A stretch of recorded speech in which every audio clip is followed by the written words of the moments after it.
ജ്യോതിഷ ഹസ്തരേഖ സംബന്ധമായ ഈ എളിയ വീഡിയോയിലേക്ക് എല്ലാവർക്കും സ്വാഗതം.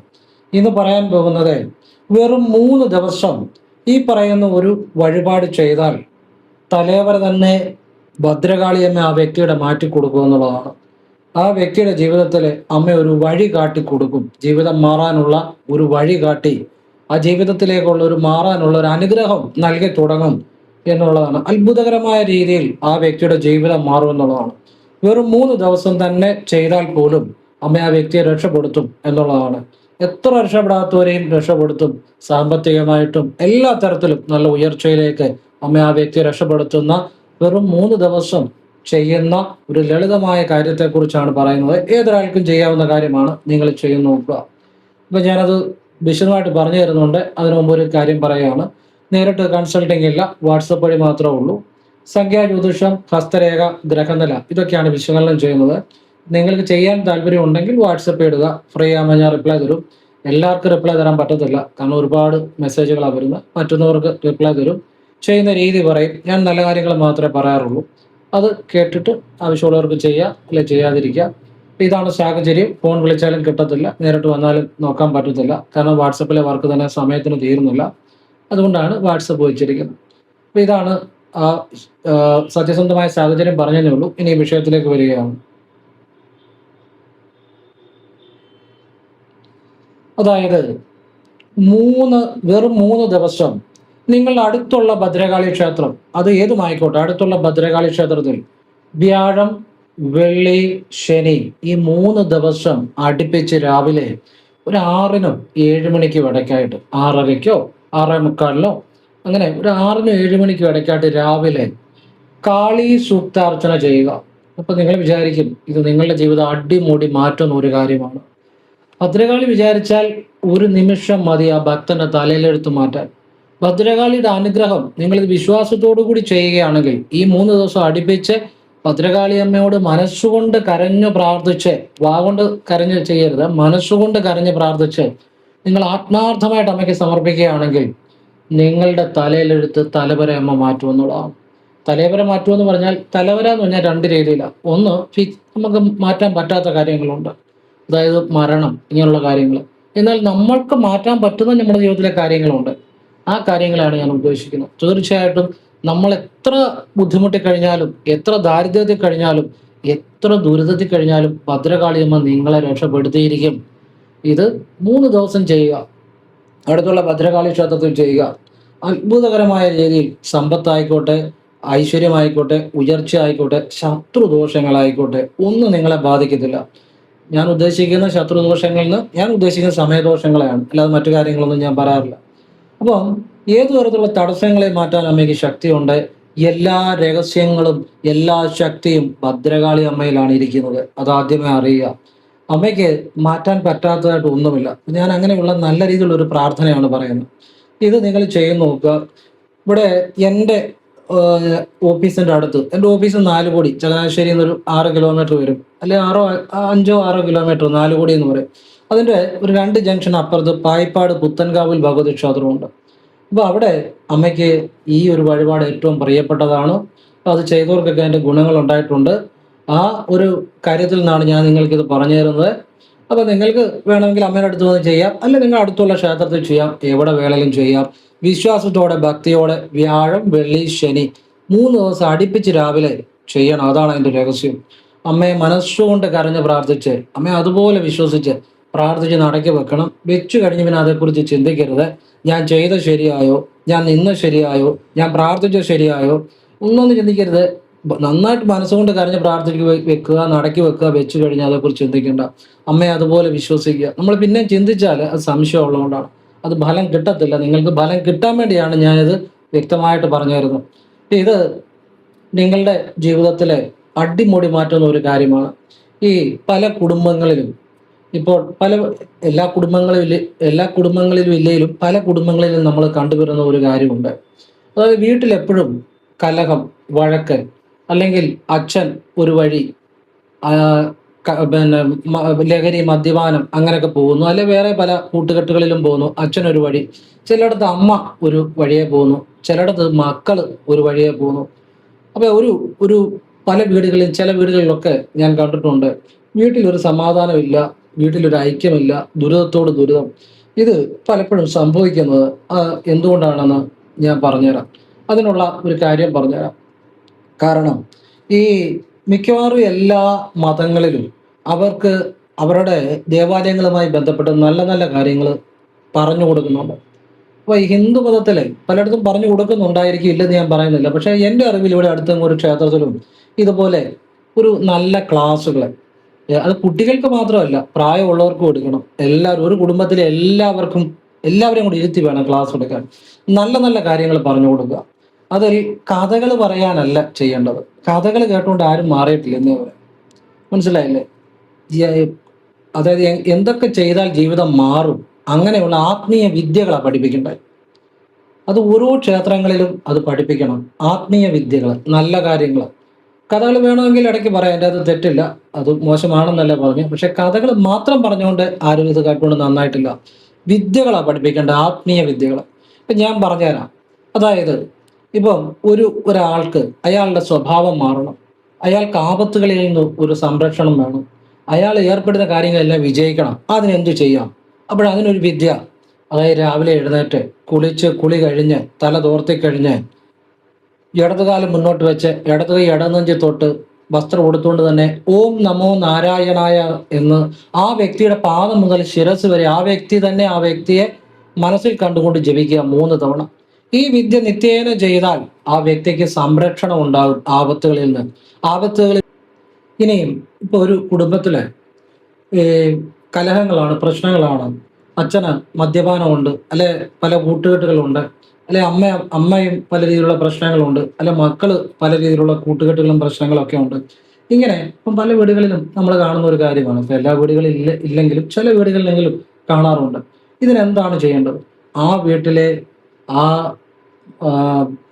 ഒന്നുകിൽ ആ വ്യക്തികൾ തന്നെ ആ വ്യക്തിയെ രാവിലെ കുളി കഴിഞ്ഞ് തല തോർത്തി കഴിഞ്ഞ് കുളിമുറ എന്നുകൊണ്ട് ഇടതുകാലം മുന്നോട്ട് വെച്ച് ഇടത് കൈ ഇടനെഞ്ചിട്ടൊട്ട് ഈറനോടെ വേണം ഇത് ചെയ്യാൻ.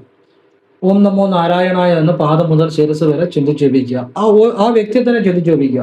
ഇനിയും ഇത് നിത്യവും ചെയ്യാം, അല്ലെ തിങ്കൾ, ശനി, ഞായർ ഈ 3 ദിവസങ്ങളിൽ ചെയ്യാം. ഇനി അതല്ല എങ്കിൽ ആ വീട്ടിലെ മറ്റു വ്യക്തികളെ ചിന്തിച്ച് ആ വീട്ടിലെ അച്ഛനോ അമ്മയ്ക്കോ ആർക്കെങ്കിലും ചെയ്യാം. തീർച്ചയായിട്ടും എല്ലാവർക്കും മാറ്റം ഉണ്ടാകും. ദിവസവും ചെയ്യുക, അല്ലെങ്കിൽ തിങ്കൾ, ശനി, ഞായർ ഈ 3 ദിവസങ്ങളിൽ ചെയ്യുക. പിന്നെ ഇപ്പം അമ്മയാണെങ്കിൽ ആഹാരം പാചകം ചെയ്യുമ്പോൾ ആ വീട്ടിലെ എല്ലാ വ്യക്തികളെയും ചിന്തിച്ച് പാദം മുതൽ ശിരസ് വരെ ചിന്തിച്ചു ഓം നമോ നാരായണായ എന്ന് വാഗൊണ്ട് ഉച്ചരിക്കണം. ഓം നമോ നാരായണായ എന്നല്ല, ഓം നമോ നാരായണായ. ഇങ്ങനെ നിത്യവും ചെയ്യുക. ഒരു ദിവസം തന്നെ പലതവണ ചെയ്യുക.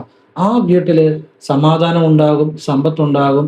വീട്ടിലെ വ്യക്തികൾക്കെല്ലാം ഒരു സംരക്ഷണവും ആപത്തുകളിൽ നിന്നുള്ള രക്ഷയും നല്ല സ്വഭാവവും നല്ല കാര്യങ്ങൾ മാത്രമേ ചെന്ന് പെടത്തുള്ളൂ. ആവശ്യമില്ലാത്ത കൂട്ടുകെട്ടുകളിലോ ഒന്നും പോകത്തില്ല. ഇങ്ങനെയുള്ള അറിവുകളാണ് നമ്മൾ അറിയേണ്ടത്. ഇനി ഒരാൾക്ക് ജോലി വേണം, ഒരു ജോലി പ്രശ്നമുണ്ട്, ഒരു ഇന്റർവ്യൂവിന് പോവുകയാണ്, ശരിയാകുന്നില്ല. അപ്പോൾ ഒരു വിദ്യ, അതായത് ഇന്റർവ്യൂ ഹാളിലേക്ക് കയറുന്നതിന് തൊട്ട് മുമ്പ്, ഇന്റർവ്യൂ ഹാളിന് മുന്നിൽ നിന്നല്ല ചെയ്യേണ്ടത്, വേറെ എവിടെ നിന്ന് വേണമെങ്കിലും ചെയ്യാം. ഇടതുകാലം മുന്നോട്ട് വെച്ച് ഇടതുമുക്കിനുള്ളിൽ മനസ്സുകൊണ്ട് ശ്രദ്ധിച്ച് ഓം ക്ലീം കൃഷ്ണായ ഗോവിന്ദായ ഗോപീജന വല്ലഭായ സ്വാഹ എന്ന് മനസ്സുകൊണ്ട് ജപിച്ച് മനസ്സുകൊണ്ട് പ്രാർത്ഥിക്കുക. കൃഷ്ണ ഗോവിന്ദ ഭഗവാനെ എനിക്കിത് എല്ലാം അനുകൂലമായിട്ട് വരണമെന്ന് മനസ്സുകൊണ്ട് പ്രാർത്ഥിച്ച് കൃഷ്ണ ഗോവിന്ദ എന്ന് പറയുക. അപ്പോൾ 2 മൂക്കും തുറന്ന് പിടിക്കുക, ഒരു മൂക്ക് അടച്ചു പിടിക്കേണ്ട, 2 മൂക്കിലൂടെ ശ്വാസം എടുക്കുകയും വിടുകയും ചെയ്യാം. മനസ്സുകൊണ്ടാണ് ഇത് ചെയ്യേണ്ടത്.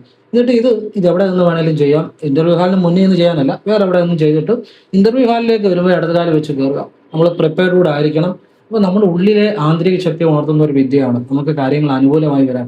ഈ ഒരു വിദ്യ നല്ലതാണ്. ഇനിയും ഒരാൾക്ക് ഓഫീസിലെല്ലാം പ്രശ്നങ്ങളാണ്, അയാളെ ആരും അംഗീകരിക്കുന്നില്ല, അതിന് ചെയ്യാവുന്ന ഒരു വിദ്യയുണ്ട്. കിടക്കപ്പായി ഇരുന്നു കൊണ്ട് ഇടതുമൂക്കിനുള്ളിൽ മനസ്സുകൊണ്ട് ശ്രദ്ധിച്ച് ഓം ക്ലീം കൃഷ്ണായ ഗോവിന്ദായ ഗോപീജന വല്ലഭായ സ്വാഹ എന്ന് മനസ്സുകൊണ്ട് ജപിച്ച് ഭഗവാനെ കൃഷ്ണ ഗോവിന്ദ എല്ലാവരും എനിക്ക് വശമായിരിക്കണേ, സഹായിക്കണേ ഭഗവാന് നന്ദി എന്ന് പറഞ്ഞ് ഇടതുകാലം കുത്തി എഴുന്നേൽക്കുക. ഇതും ചെയ്യുമ്പോഴും 2 മൂക്കും ഒരു മൂക്കും അടച്ചു പിടിക്കേണ്ട, തുറന്നു പിടിക്കുക. ഇഷ്ടം പോലെ ശ്വാസം എടുക്കുകയും വിടുകയും ചെയ്യുക. മനസ്സുകൊണ്ട് ഇടതുമൂക്കിനുള്ളിൽ ശ്വാസത്തെ ശ്രദ്ധിച്ച് മനസ്സുകൊണ്ട് ജപിച്ചാൽ മതി. ഇത് നിത്യവും ചെയ്യുക. ഞാൻ പറഞ്ഞിട്ടൊന്നും ചെയ്യുന്ന എത്ര ആളുകളുണ്ടെന്ന് അറിയാം. അവരുടെയൊക്കെ പ്രശ്നങ്ങൾ മാറിയിട്ടുണ്ട് വിശ്വാസത്തോടെ ചെയ്യുന്നവരുടെ. അവരുടെ എല്ലാ കാര്യങ്ങളും ഓഫീസിൽ അനുകൂലമായിട്ട് വരും. നിത്യവും ചെയ്യുക വിശ്വാസത്തോടെ. ഇങ്ങനെയുള്ള അറിവുകളാണ് അറിയേണ്ടത്. ഇനി ഒരാൾക്ക് ലോൺ അതുപോലുള്ള കാര്യങ്ങളൊക്കെ ഉണ്ട്, അത് അടയ്ക്കാൻ പറ്റുന്നില്ല, അല്ലെ ബിസിനസ് തകരുന്നു, സാമ്പത്തിക പ്രശ്നമുണ്ട്, തിങ്കളാഴ്ച ദിവസങ്ങളിൽ ശിവക്ഷേത്ര ദർശനം നടത്തുക. ആ വ്യക്തിയുടെ ജീവിതം മാറും. കൂവളത്തിലെ അർച്ചന, മൃത്യുഞ്ജയ അർച്ചന, നെയ്വിളക്ക് കത്തിച്ച് മൂന്നൂടെ ഭഗവാനെ നടക്കി വെക്കുക. ഭഗവാനെ എനിക്ക് സമ്പത്ത് നൽകണേ, എന്നെ രക്ഷപ്പെടുത്തണേ എന്ന് മനസ്സുകൊണ്ട് കരഞ്ഞ് പ്രാർത്ഥിച്ച് സമർപ്പിക്കുക. വാഗുകൊണ്ട് കരയരുത്, മനസ്സുകൊണ്ട് വെച്ച് കഴിഞ്ഞ് പിന്നെ അതേക്കുറിച്ച് ചിന്തിക്കരുത്. തിങ്കളാഴ്ചകൾ ആവർത്തിക്കുക. വെള്ളിയാഴ്ചകളിൽ ഭദ്രകാളിക്ക് ഭാഗ്യസുക്ത പുഷ്പാഞ്ജലി ചെയ്യുക. ഇത് രാവിലെ ചെയ്യുക. ഇതെല്ലാം രാവിലെ ഒരു 6-നും 7-നും ഇടയ്ക്ക് ചെയ്യണം. അപ്പോഴാണ് മാറ്റം വരുന്നത്. ഈ തിങ്കൾ ശിവനും വെള്ളിയാഴ്ച ഭദ്രകാളിക്ക് സാധിക്കുന്ന പോലെ ആവർത്തിക്കുക. ഭദ്രകാളി ക്ഷേത്രത്തിൽ കുളമുണ്ട്, മലരുകൊണ്ട് മീനോട്ടുകൂടെ നടത്തുക. അത്ഭുതകരമായ രീതിയിൽ ജീവിതത്തിൽ മാറ്റം ഉണ്ടാവും. പിന്നെ താൻ പാതി ഈശ്വരൻ പാതി എന്നാണ്. നമ്മൾ പ്രയത്നിക്കേണ്ട, നമ്മളിവിടെ പ്രയത്നിക്കണം. അങ്ങനെ ജീവിതം മാറിയ ഒരുപാട് ആളുകളുണ്ട്, സമ്പത്ത് ഉണ്ടായവരുണ്ട്. അതുപോലെ മലയാള മാസം ആദ്യ ബുധനാഴ്ച കൃഷ്ണൻ അവൽ സമർപ്പിക്കുക, ആവർത്തിക്കുക. ചെയ്തവരൊക്കെ രക്ഷപ്പെട്ടിട്ടുണ്ട് വിശ്വാസത്തോടെ. ഇന്ന് ഏതാ നാളെ രക്ഷപ്പെടുമെന്നല്ല, ചിലർക്ക് പെട്ടെന്ന് മാറ്റം വരും, ചിലർ ചിലപ്പോൾ ആവർത്തിക്കേണ്ടി വരും. ഞാൻ സത്യം പറയാമല്ലോ, ഞാനും അവര് ഭഗവാന് ശ്രീകൃഷ്ണന്റെയൊക്കെ കൊടുത്ത് എൻ്റെ ജീവിതത്തിൽ പല മാറ്റങ്ങളും ഉണ്ടായിട്ടുണ്ട്. അച്ചട്ടായിട്ടുള്ള കാര്യമാണ്. ഇനി നിങ്ങൾ മലയാള മാസം ആദ്യം ബുധനാഴ്ച ചെയ്യുക. ശ്രീകൃഷ്ണജയന്തി വർഷത്തിലൊന്നല്ലേ വരുന്നത്, അന്നും കൊടുക്കണം. പിന്നെ മലയാള മാസം ആദ്യം ബുധനാഴ്ച കൂടെ കൊടുക്കും. ബുധനാഴ്ച കൂടെ അവല് കൃഷ്ണന് സമർപ്പിക്കുക. 1 കിലോ അവല് നടക്കി വെച്ച് പ്രാർത്ഥിക്കുക. അത് അന്ന് നിവേദ്യത്തിന് വേണ്ടിയല്ല, അവിടെ എപ്പം വേണേലും ക്ഷേത്രത്തിൽ കൊടുത്തോട്ടെ, നമ്മൾ ഭഗവാൻ എന്നവിടെ സമർപ്പിക്കുക. ഇന്ന് ജാമ്പനം ചെയ്യുന്ന ഒരുപാട് ആളുകളുണ്ട് ഇപ്പോഴും. അവർക്കൊക്കെ ജീവിതത്തിലെ ചെറിയ ചെറിയ സ്ഥാപനങ്ങളായിരുന്നു, പിന്നെ വലിയ ബസ്സുകളും കാര്യങ്ങളും ഒക്കെ വാങ്ങി ഇന്ന് വലിയ സമ്പന്നനായിട്ടിരിക്കുന്ന, ചെറിയ രീതിയിൽ നിന്ന് തുടങ്ങിയ വലിയ രീതിയിൽ വന്ന ആളുകളുണ്ട്. ഇതൊക്കെ അനുഭവമുള്ള കാര്യങ്ങളാണ് പറയുന്നത്. അപ്പൊ ജീവിതം മാറാനുള്ള കാര്യമാണ് പഠിപ്പിക്കേണ്ടത്. ഒരു ദേവാലയങ്ങളിലൊക്കെ കുട്ടികളും പ്രായമുള്ളവരും എല്ലാവരെയും വിളിച്ചു കൂട്ടി നല്ല നല്ല ഇതുപോലുള്ള ക്ലാസ്സുകൾ എടുക്കണം. കഥകൾ കേട്ട ആരും മാറിയിട്ടില്ല. അത്യാവശ്യം ഇടയ്ക്ക് വല്ലപ്പോഴും പറയുന്നത് കുഴപ്പമില്ല, പക്ഷെ ടെക്നിക്കുകൾ, ജീവിതം മാറാനുള്ള വിദ്യകളാണ് പഠിപ്പിക്കേണ്ടത്. ഇനിയും ഒരാൾക്ക് വീട്ടിൽ എപ്പോഴും ദുരിതം തന്നെയാണ്. മാസത്തിൽ ഒന്ന് ദൂരെയുള്ള ചൈതന്യം കൂടുതലുള്ള കൃഷ്ണക്ഷേത്രത്തിൽ ദർശനം നടത്തുക. അമ്പലപ്പുഴയോ ആറന്മുളയോ പത്മനാഭസ്വാമി ക്ഷേത്രമോ ഗുരുവായൂരോ അങ്ങനെയുള്ള ഏതെങ്കിലും നിങ്ങൾക്ക് ഇഷ്ടമുള്ള ഈ അതുപോലെ അത് മലയാള മാസം 1-ാം തീയതിയോ മാസത്തിൽ ഏതെങ്കിലും ഒരു ദിവസം ചെയ്യുക. മലയാള മാസം 1-ാം തീയതി ആണെങ്കിൽ കുറച്ചുകൂടി നല്ലതായിരിക്കും. മാസത്തിൽ ഏതെങ്കിലും ഒരു വെള്ളിയാഴ്ച ചോറ്റാനിക്കരയോ ചെട്ടികുളങ്ങരയോ അങ്ങനെ ശക്തി കൂടുതലുള്ള ഭദ്രകാളി ക്ഷേത്ര ദർശനം നടത്തുക. പായ്പാട് പുത്തങ്കാവിലമ്മയുടെ ക്ഷേത്രവും നല്ലതാണ് കേട്ടോ, ഭയങ്കര ശക്തിയാണ്. ഇത് മാസത്തിൽ 2 ദിവസം ഇത് കൃഷ്ണന്റെയും ഭദ്രകാളിയുടെയും ക്ഷേത്രത്തിൽ പോവുക. ദൂരെയുള്ള ക്ഷേത്രമായിരിക്കണം. ഈ ദൂരെയുള്ള ക്ഷേത്രത്തിൽ പോകുമ്പോൾ ഒരു യാത്രകളുണ്ടാകും. ഈ യാത്ര നമ്മുടെ മൈൻഡ് ബ്ലോക്ക് മാറ്റും, മനസ്സിലെ പല ബ്ലോക്കുകൾ മാറ്റും മൈൻഡിലെ. കാരണം ഓരോ യാത്രയും പുതിയ അനുഭവങ്ങളാണ്. പുതിയ കാര്യങ്ങൾ കാണുന്നു, പുതിയ കാര്യങ്ങൾ കേൾക്കുന്നു. ഈ പുതിയ കാര്യങ്ങൾ കാണുകയും കേൾക്കുകയും ചെയ്യുമ്പോൾ നമ്മുടെ മനസ്സിലെ പഴയ നിരാശകളും ഒക്കെ മാറി മനസ്സിലേക്ക് ഒരു ഉണർവ് വരും. നമ്മുടെ സബ് കോൺഷ്യസ് മൈൻഡിനെ ഉണർത്തും. അതുകൊണ്ടാണ് ദൂരെയുള്ള ക്ഷേത്രം എന്ന് പറഞ്ഞത്. പിന്നെ ചൈതന്യം കൂടുതലുള്ള ക്ഷേത്രം എന്ന് പറഞ്ഞാൽ, ചൈതന്യം കൂടുതലുള്ള ക്ഷേത്രത്തിൽ ഒരു ചെറിയ വഴിപാട് ചെയ്താൽ പോലും, അല്ലെ ചെറിയൊരു പ്രാർത്ഥന ചെയ്താൽ പോലും, ആ ചൈതന്യത്തിന് ചെറിയൊരു അനുഗ്രഹം മതി, നമ്മുടെ ജീവിതം വലിയ രീതിയിൽ മാറും എന്നുള്ളതാണ്. അതാണ് അതിൻ്റെ രഹസ്യം. ഇപ്പം ഇത് നിങ്ങൾ മാസത്തിലൊന്ന് ചെയ്ത് നോക്കുക. ഏത് കുടുംബവും രക്ഷപ്പെടും. അയ്യപ്പന്റെ ഫോട്ടോ നിങ്ങളുടെ വീട്ടിലെ ഏത് ഭിത്തിയിൽ വേണേലും വെക്കാം. തെക്ക് പടിഞ്ഞാറേ മൂലയിൽ, പടിഞ്ഞാറേ ഭിത്തിയിൽ കിഴക്കോട്ട് നോക്കി വെക്കുക. ഫോട്ടോയുടെ അടിയിൽ വാതിൽ വരരുത്.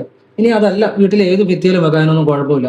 അയ്യപ്പന്റെ ഫോട്ടോ വെച്ച് അപ്പം ചിലർ പറയും, സാറേ ഞങ്ങൾക്ക് പേടിയാണ്, അശുദ്ധിയുള്ളപ്പം ഒന്നും പേടിക്കേണ്ട കാര്യമില്ല, അത് ഈശ്വരനെ കുറിച്ച് അറിയാത്തതുകൊണ്ടാണ്. ഇനിയും സ്ത്രീകൾക്ക് അശുദ്ധിയുള്ള സമയത്ത് അങ്ങനെ ഒരു ചിന്ത ഉണ്ടെങ്കിൽ ആ ഭിത്തിയിൽ ഫോട്ടോ ഇരുന്നോട്ടെന്നേ. ഭിത്തിയിൽ എന്തോരം ഫോട്ടോ ഇരിപ്പുണ്ട്. നിങ്ങൾ അശുദ്ധി ഉള്ളപ്പം കർപ്പൂരം കാണിക്കണ്ട, ശുദ്ധി ഉള്ളപ്പം കാണിച്ചാൽ മതി, പോരെ. ഇത് അയ്യപ്പന്റെ ഫോട്ടോ ഇതുപോലെ വെച്ചവരെല്ലാം രക്ഷപ്പെട്ടിട്ടുണ്ട്. 18-ാം പടിയുള്ള ഫോട്ടോ വേണം. അയ്യപ്പനും 18-ാം പടിയും മാത്രമുള്ള ഫോട്ടോ. ഇത് ഒരുപാട് അനുഭവമുള്ള കാര്യങ്ങളാണ്. ഇങ്ങനെയുള്ള കാര്യങ്ങളാണ് ജീവിതത്തിൽ മാറ്റുന്നത്. ചിലർ പറയുന്നത് എനിക്ക് എപ്പോഴും ദേഷ്യമാണ്. ദേഷ്യം മാറാൻ എന്ത് ചെയ്യണം? ശിവായ നമാന്ന് ഹൃദയത്തിൽ ഒരു ശിവലിംഗം ധ്യാനിച്ച് ജപിച്ചാൽ മതി. ഫ്രീ ആയിട്ടിരിക്കുമ്പോഴൊക്കെ നമുക്ക് അപാരമായ ഒരു സന്തോഷം ഉണ്ടാവും. ഇനി ചിലർ പറയും എനിക്കൊരു കിട്ടാക്കടം കിട്ടണം, അല്ലെ അങ്ങനെയുള്ള കാര്യങ്ങൾ. വലതു മൂക്കിൽ കൂടി ശ്വാസം എടുത്ത് ശിവായ എന്ന് മനസ്സിൽ ജപിച്ച് ഇവിടെ നിന്ന് ടച്ച് ചെയ്യുന്നതായിട്ട് സങ്കല്പിച്ച് അടുത്ത മൂക്കിൽ കൂടെ ക്ലീം എന്ന് ജപിച്ച് ശ്വാസം നീട്ടി വിടുക.